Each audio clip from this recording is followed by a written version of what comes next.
Good morning, everyone. My name is Heather Burchell, and I'm an HR consultant with Human Resource Services on the Pullman campus. And I'm joining you for today's COOG Connect to talk a little bit about balancing work and childcare, and more specifically, parenting K through 12 students while those students are learning remotely and potentially while you're working remotely, and all of the struggles that brings into play. Many of you may have watched the COOG Connect from last week where Maria talked about wellness resources and all of those different resources that are available to employees and sometimes their family members. And so some of this information is a little bit of overlap with that because of course there are plenty of wellness resources that are focused on this parenting K through 12 students challenge right now. One thing that I do want to just really acknowledge up front is that this looks different for every person. It looks different for every child, for every family. There are so many factors that are going to impact the challenges and the struggles that are unique to each situation. So at the end of last year, I have a 4-year-old who was learning remotely, and my challenges with that, with a 4-year-old, are going to look very different from another family with a 4-year-old, or from families with older children learning remotely, based on the number of children in the home and the number of parents working in the home and the learning styles. And so what I want to look at today is some of those resources that are available that can help you navigate your own particular situation and your own unique challenges. I'm going to turn off my video when I start screen sharing, just so you know, my internet doesn't seem to want to support doing both of those things at the same time.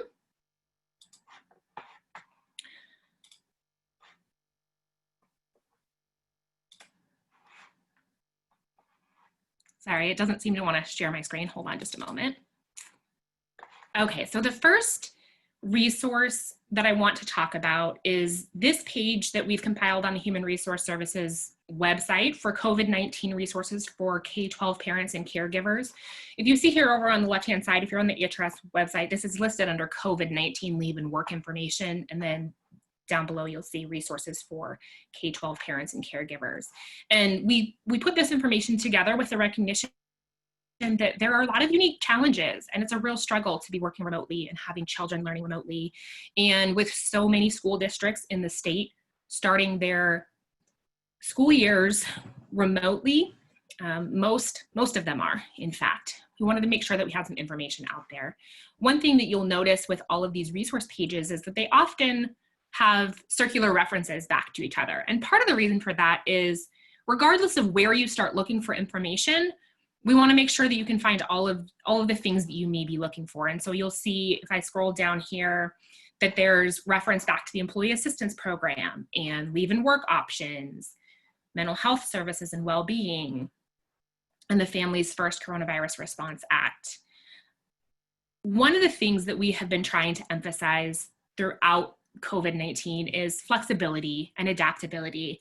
And we continue to encourage managers to be as flexible as possible with schedules, understanding that some areas have more flexibility available than others. And so flexibility isn't going to look the same for any two departments, but we encourage managers and departments to be as flexible as possible, especially understanding that many employees are working remotely with children learning remotely. And we have many employees who are working on campus while their children are trying to learn remotely, and that presents its own unique challenges. And so you'll see there's information about flexible schedules, temporary schedule changes, all of those sorts of things. This link to parent and caregiver resources links to a different Human Resource Services webpage, and we actually compiled this before COVID-19 as a generic resource, as a list of things that parents and caregivers may need to reference generally in quote unquote normal times. And so you'll see there's information about pregnancy and parental leave for birth or placement of a child. There's information about paid family and medical leave and flexible work options.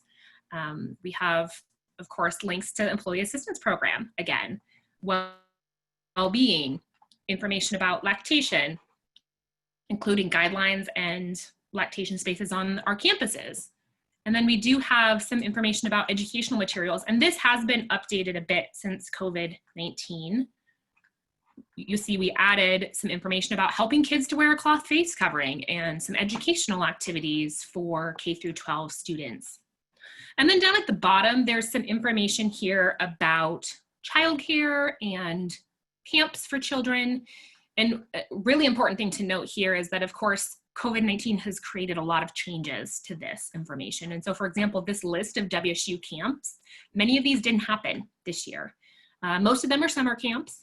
Many of them didn't happen. Some of them happened remotely. And so that looks very different this year than it had in years past. And this list of childcare resources is primarily some search engines where you can search for childcare available in your area. There's a national network called Childcare Aware.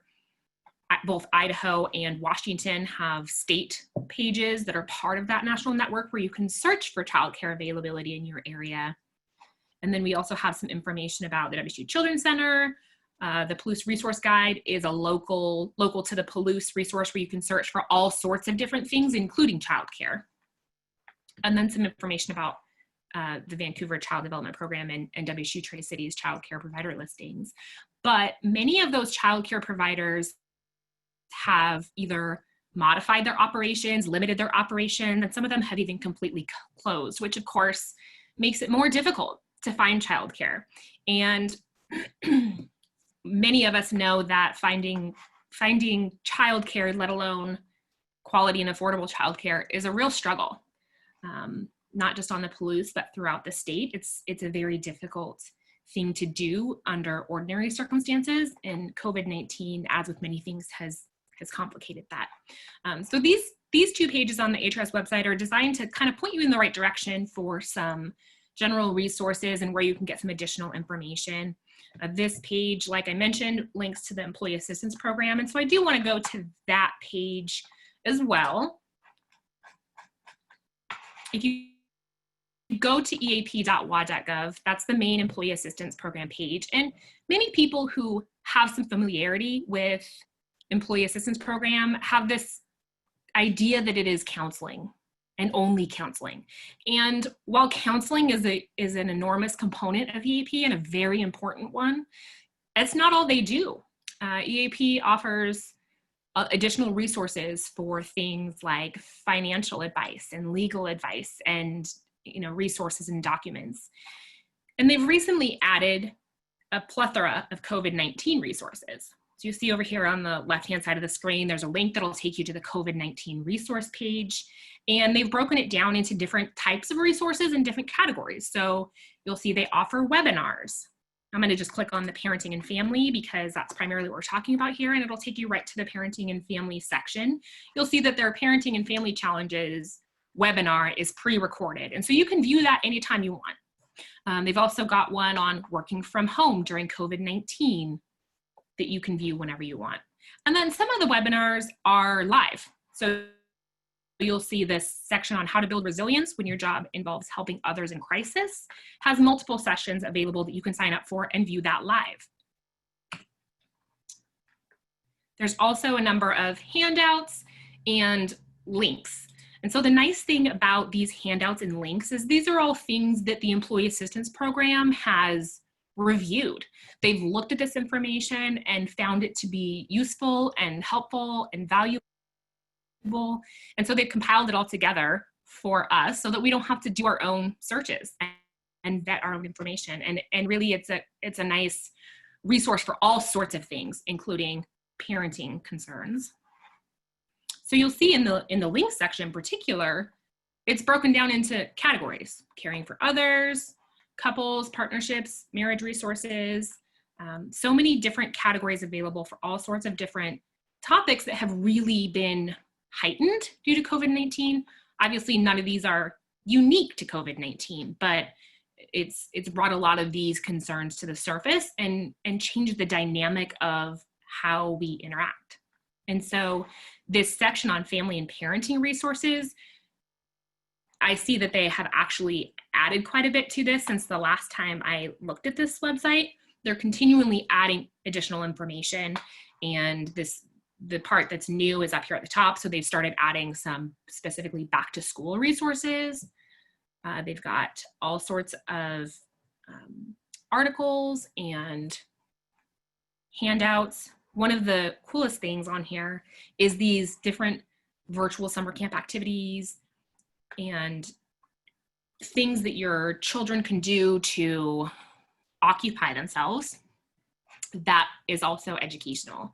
So this website is really cool. This is one of the links about virtual summer camps. And of course, summer is coming to an end, but they update this regularly, daily, with different activities, and it's broken down by age group. So there's like preschool, K through second grade, third through fifth, and so on. So if you're looking for preschool resources, it has a variety of things, of different activities and videos, and includes some ideas for taking a break from the screen. What are some things that are educational and fun for kids to do that doesn't involve staring at an iPad or a laptop? And you can look, you know, maybe you have multiple children in different age ranges. You can look for different activities for each of them. So this is just really one example of the great resources that EAP has compiled specific to family and parenting. There's many, many other topics. I wanted to focus primarily on family and parenting today, and also working from home, because I think where those two things intersect, so the working from home and trying to help your children learn from home, it just compounds the difficulties. And so there's, you know, tips for Zoom exhaustion, which could be something that's really helpful for you while you're working remotely, and also something that's really helpful for your children while they're trying to learn remotely. You know, children, even though they're most kids really enjoy screen time and using electronic devices, and they're very adapted to doing that, they can still experience some Zoom exhaustion. It's a different kind of learning environment. And particularly if you have a child who is a hands-on learner, you know, learning through Zoom is going to be more difficult for them. And so there's a lot of tips here that could be crossover helpful information that could be helpful to you and helpful to your children while we navigate this school year of largely remote learning. So that's really the information that I wanted to share with you today, just to make you aware of all of those resources that are available, and really that you can tailor to what it is that you need for your child and your situation and your family, and what those unique challenges are that you're having, or the unique needs of your child or of yourself. Lastly, I want to just let you know that Thursday's Zoom session is going to be about brewing your own kombucha. So if you are a fan of kombucha, make sure you tune in on Thursday at 10 a.m. and Alice is going to teach us how to brew our own. Thank you, everyone, for joining. I had a good time going through the resources with you, and I hope it was helpful to you as well.